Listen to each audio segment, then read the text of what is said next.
You are listening to Parliament Matters, a Hansard Society production supported by the Joseph Rowntree Charitable Trust. Learn more at hansardsociety.org.uk/pm.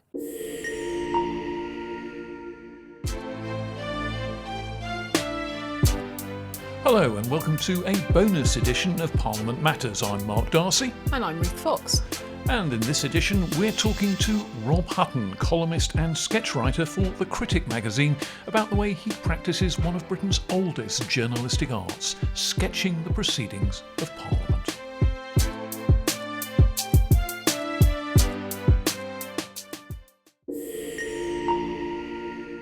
I have to explain my job to people about once a week, including, I have to be said, to people who are quite into politics.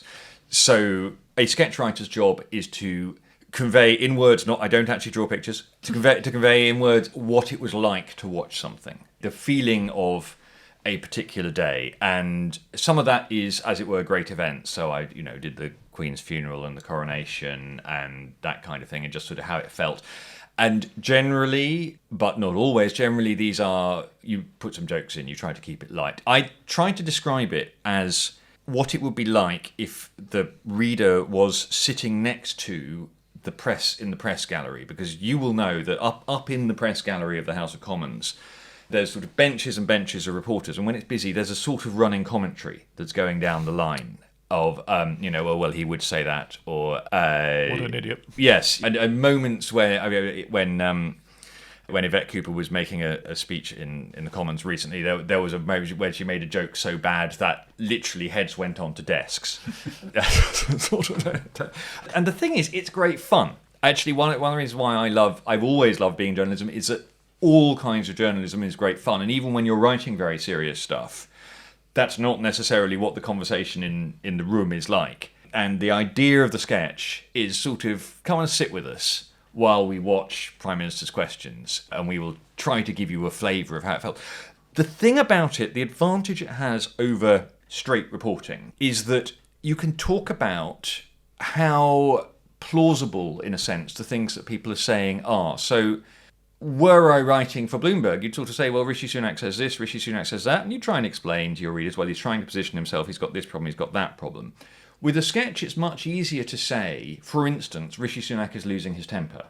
Now, I think that one of the things that, immodestly, I have been writing since the summer is that Rishi Sunak is enormously tetchy and doesn't like it at PMQs when people ask him rude questions, which is a problem because half of PMQs is rude questions, at least. He doesn't like it. He doesn't like it when journalists ask him rude questions, and you can see him in being snippy. You can see him being snippy with Laura Kuenssberg. You can see him being snippy with Keir Starmer. I was able to write in the summer that this is like watching a teenager being told he has to tidy his bedroom or something, and it's the way that that he throws his head back and lets out a sigh when someone asks him about PP procurement or something. It's just, I can't believe we're doing that again.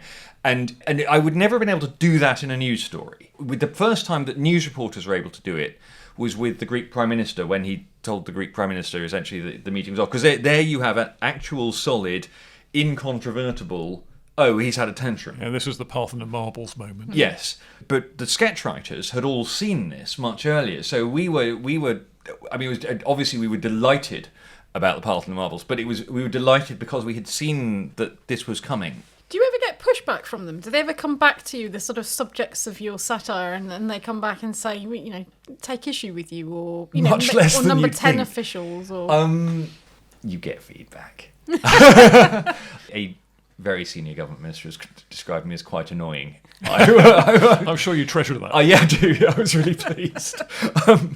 I do. You get the occasional little note from MPs. I mean, I try to be. This sounds odd given what I've just said.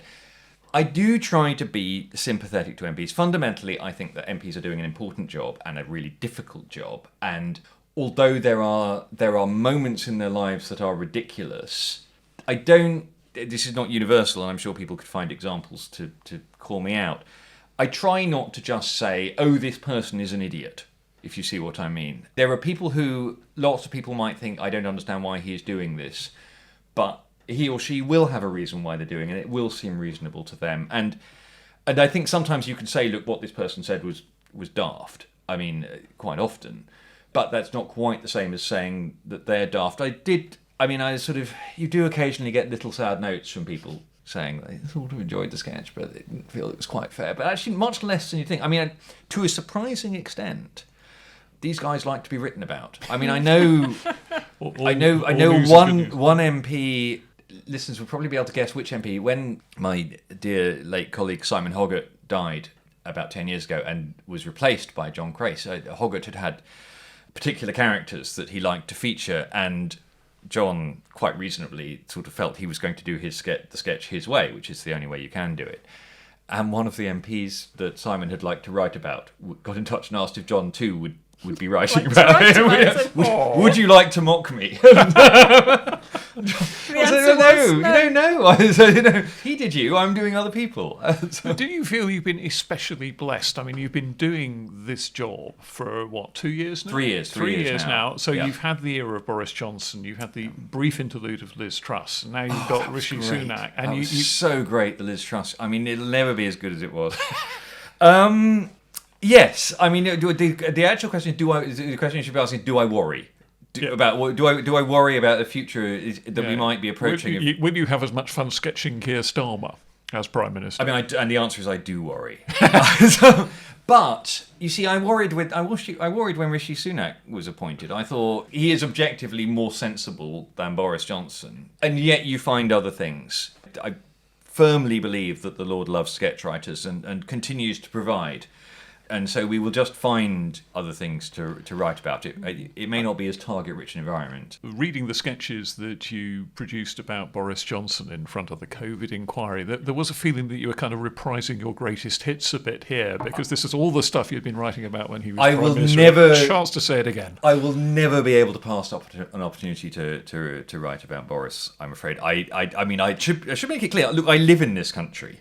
Okay, my children go to school in this country. We're treated in hospitals in this country. I have quite strong personal interest in the country being well governed. All of that said, he's just an amazing person to write about because there are so many jokes that you can make. And even when Rishi Sunak made a joke this week about under the Conservatives there are more families than ever or something, and it's like, well, I mean, thanks to the efforts of at least one Conservative Prime Minister who started 3 or 4 himself. It's sort of. Oh, it's just, I mean... Do you ever get lawyers checking your copy? I come and sue us. For that. I think we have qualified privilege for reporting things that are said in the House of Commons, so long as it's a fair and accurate report. And actually, there are times when you will say, maybe he was thinking this, or, but I would say, for instance, I never put anything in quotes that I don't think. I would try very hard not to put anything in quotes that wasn't said. Because actually what you forget is that there are readers for whom the irony just completely passes them by.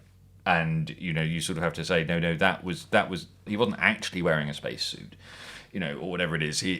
So you do have to be a little bit careful. And one of my colleagues has once got into trouble for putting something that he thought was so obviously ridiculous that no one would have said it inside someone's mouth, and then it kept appearing in other news reports. So are there any up-and-coming targets for mockery you can see emerging into the political front rank at the moment? I was very excited when Great Grimsby MP Leonici intervened in the Boris Johnson's reputation debate to say that she personally found him to be an obviously honest man. And I thought, a star is born! But I'm to be honest, a lot of these people, I'm worried that they're not going to be around in Parliament for very much longer.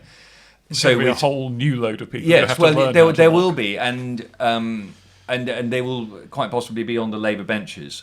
The question is, how good is the Labour Party's auditing?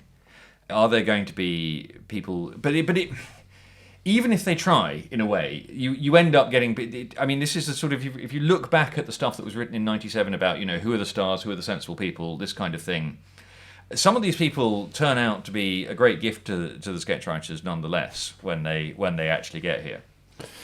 Well, Rob Hutton, thanks very much indeed for joining us on the pod. Absolute pleasure. Parliament Matters is produced by the Hansard Society and supported by the Joseph Rowntree Charitable Trust. For more information, visit hansardsociety.org.uk/pm or find us on social media at Hansard Society.